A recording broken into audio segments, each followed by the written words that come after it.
I'm Karen, and I'm a part of the startup success team at Cuddles. Today, I'm going to walk you through the process of validating your idea.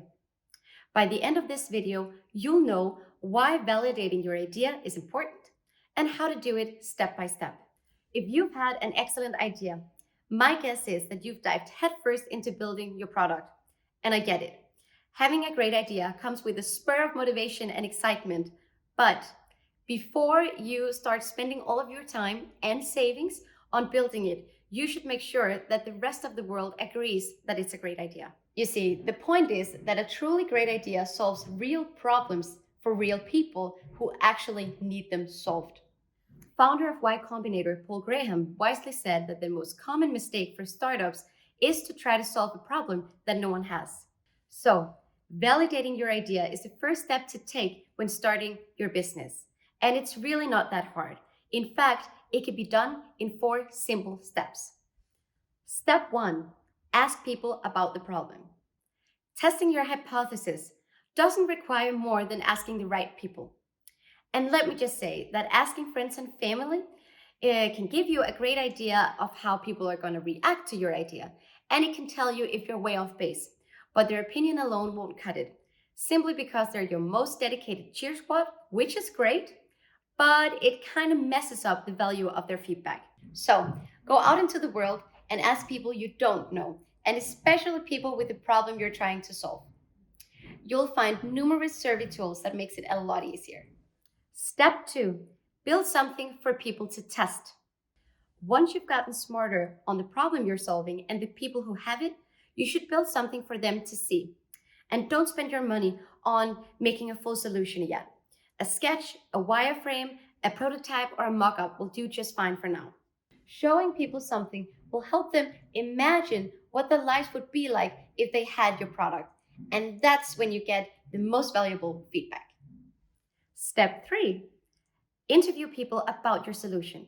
When you've built your wireframe, mock-up, or prototype, it's time to interview people in order to get an in-depth understanding of your product and its ability to solve your customer's problem. Now, interviews take up a lot more time than surveys. However, they let you get into detail with individual opinions, and they are incredible for giving you unique insights to your product. If you've never done an interview before, we've got a few good tips. Number 1, prepare the question you want answered. Number 2, your question should be open-ended. That means no yes or no questions. Number 3, your question should be centered around your solution. And number 4, give your interviewee room to speak freely and allow follow-up questions. If you don't have the time for interviews, consider making a focus group.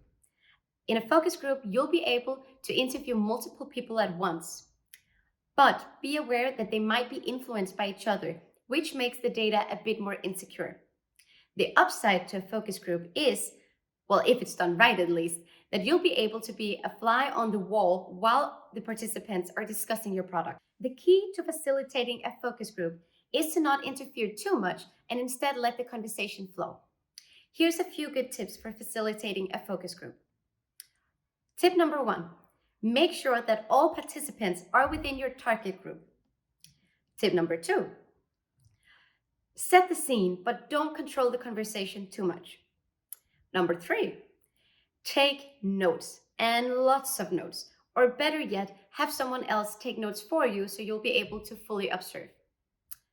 4, record the discussion, but make sure that you have everyone's permission before you do that. And 5, buy pizza, snacks, or whatever. Everyone loves that. Another way to test the interest of your product is to build a landing page and have people subscribe if they like what they see. That'll give you an indicator of the interest from your target group, and it'll even give you a few leads for your product before it's even launched. The downside is that it won't give you much feedback on what to change or how to develop your product. An important note here is that you shouldn't be afraid to share your idea. A lot of entrepreneurs don't want to share their ideas because they're afraid they might get stolen. But chances are that your idea is not that original. Someone else has probably thought it before you. The power of an idea doesn't lie in the idea itself, but in the ability to make it a reality. At some point, if you want to succeed, you're going to have to share your idea. And then you can work your butt off in order to create the product before someone else beats you to it. That leads us to step number 4. Use your results and go build your product. You're done testing, and now it's time to dig deep into the results. What do they tell you about your product?